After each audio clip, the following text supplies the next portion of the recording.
Theresa May has spoken with Donald Trump to agree the need for swift measures to tackle the nuclear threat of North Korea. The Prime Minister spoke with Mr. Trump in a phone call after which they urged China to do all in its power to deter the rogue state from further provocation.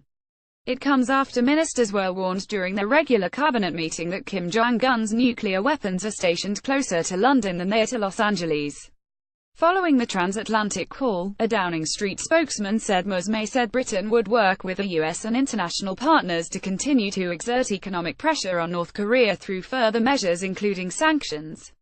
The Prime Minister noted the importance of the UN Security Council continuing to present a strong and unified international voice by reaching swift agreement on new measures. The Prime Minister said she would also work with EU leaders on further measures the EU could take to pressure the North Korean regime. The spokesman also said the Prime Minister and the President agreed on the key role which China has to play, and that it was important they used all the leverage they had to ensure North Korea stopped conducting these illegal acts so that we could ensure the security and safety of nations in the region. Foreign Secretary Boris Johnson also told MPs China needed to try and end the standoff on the Korean peninsula.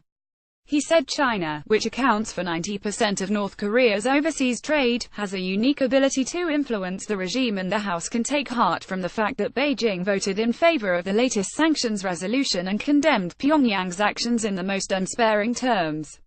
I call on China to use all of its leverage to ensure a peaceful settlement of this grave crisis.